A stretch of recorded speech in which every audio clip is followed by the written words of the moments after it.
Bonjour à tous, on se retrouve pour une petite vidéo aujourd'hui. Vous allez voir la vidéo, je ne parlerai pas beaucoup dedans. Je voulais vous présenter mon top 5 sur Super Nintendo ou Super Famicom, peut-être que si vous êtes plus habitué à ça. Donc ça a bercé ma jeunesse, la Super Nintendo. Donc je voulais vous faire mon top 5 à moi, les jeux qui m'ont vraiment allumé lors de ma jeunesse. Puis ça va être plus, je ne vous présenterai pas l'histoire, je ne ferai pas une grosse description. Je vais plus mettre la place au gameplay. Donc, on va tout de suite débuter dans mon top 5 avec le jeu Lagoon. Peut-être que vous avez joué, c'est une action RPG. Dans le fond, tous les jeux que j'ai sélectionnés, c'est des actions RPG. Donc, le premier, c'est Lagoon. Donc, vous allez voir un extrait tout de suite en gameplay. On se retrouve tout de suite après.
Ce jeu-là, parce que j'étais habitué avec des grosses armes, puis l'épée est plus petite, mais quand j'ai embarqué dans l'histoire, c'était juste du bonbon. Il y a beaucoup de développement qu'on peut faire, beaucoup d'équipements, donc c'était vraiment intéressant, ça m'a vraiment accroché. Un peu sur le tard, mais j'ai vraiment apprécié ce jeu-là. Pour numéro 4, c'est Illusion of Gaia, ou peut-être Illusion of Time pour ceux en Europe, parce que c'était le titre que vous aviez. Vous allez comprendre pourquoi avec le numéro 3 tout à l'heure, mais on va aller voir tout de suite un extrait d'Illusion of Gaia.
it's up to you. You got the girl, it's said and done.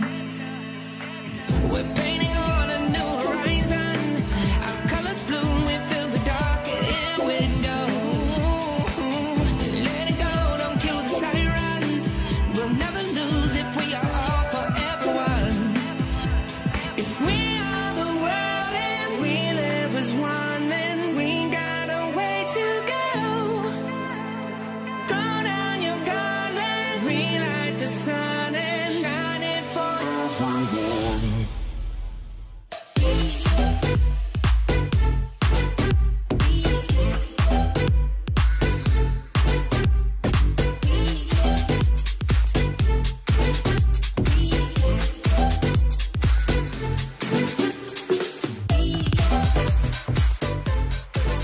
Donc, Elysium of Gaia, c'est que ça introduit un peu mon numéro 3 qui était comme une série, qui était la suite de Soul Blazer.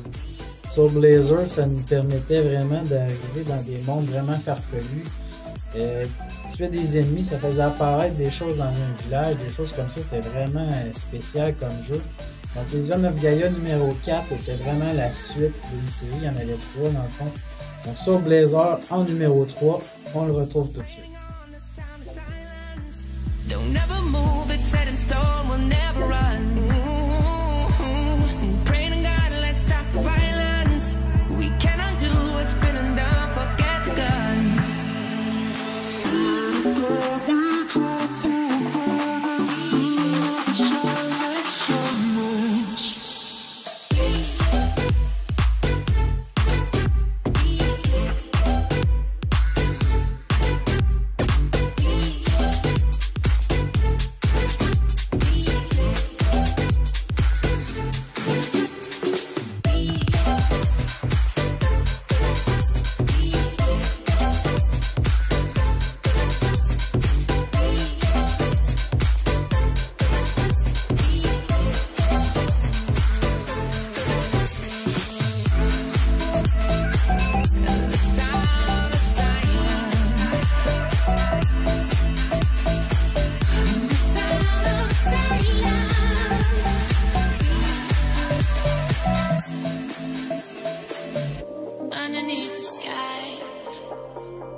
So much deeper than love.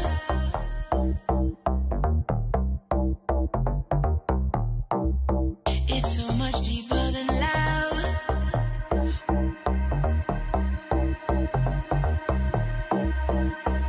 So much deeper than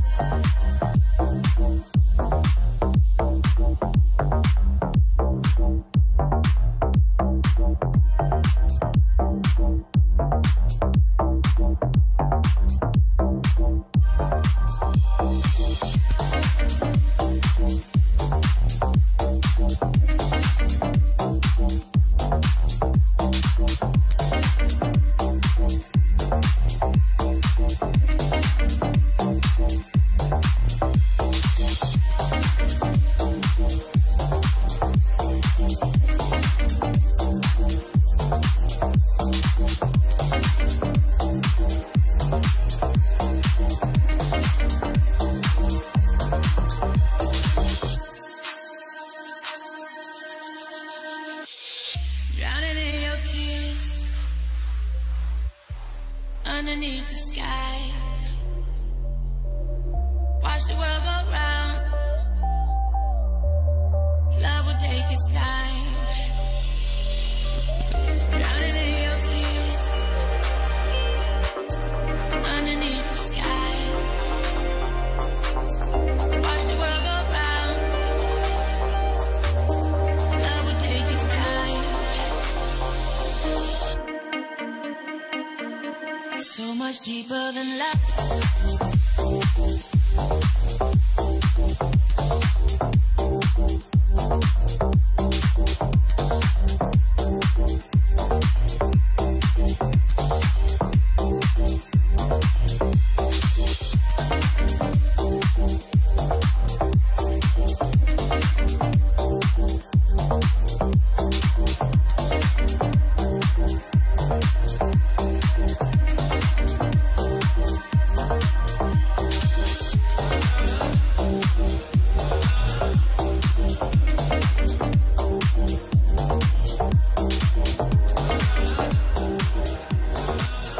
c'est ce qui complète la boucle. Donc Soul Blazer, Elysian of Gaia pour moi.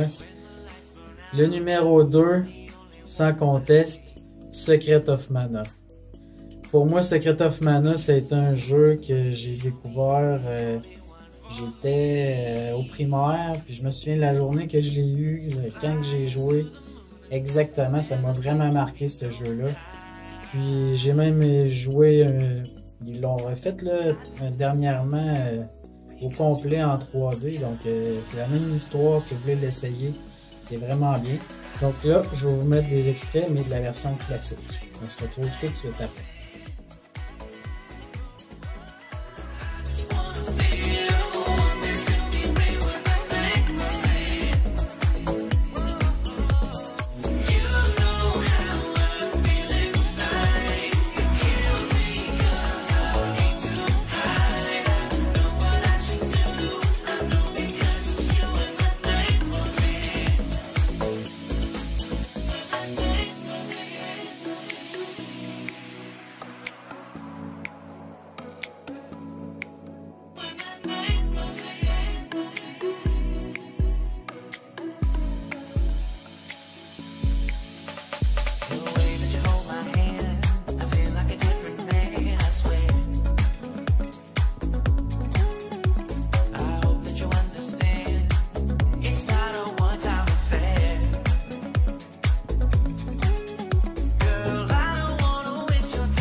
Donc, Elysian of Gaia, qui était mon numéro 2. Mais qu'est-ce que ça peut bien être le numéro 1, mais c'est pas très difficile si vous commencez à me connaître. Mais là, vous vous dites que j'ai peut-être qui est numéro 1. Est-ce que c'est Chrono Trigger? C'est-tu des Final Fantasy? Il y a des Breath of Fire? Comme je vous ai dit, c'est toutes des actions RPG, donc on tasse les Final Fantasy, Breath of Fire. Les RPG réguliers sont venus par après. Donc je vais peut-être faire un autre top 5, mais pour la PlayStation ou les autres consoles plus rétro. Pour moi, les RPG sont apparus dans ma vie plus au niveau du PlayStation 1. Avant ça, j'ai moins trippé. Oui, je les ai joués, là, les jeux. Mais ça m'a moins accroché parce que j'aimais l'action. Comme c'est les autres jeux que je vous ai présentés offraient. Donc, numéro 1, A Legend of Zelda, A Link to the Past. Sans conteste, rien à dire. Ce jeu-là, c'est fou. J'ai tellement joué à ce jeu-là, j'aurais pu le faire les yeux fermés sans mourir. J'ai trop joué. Même aujourd'hui, je reprendrai la manette et je le connais par cœur, le jeu. Donc, on se laisse sur un extrait de mon numéro 1, A Legend of Zelda, A Link to the Past. À la prochaine!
Until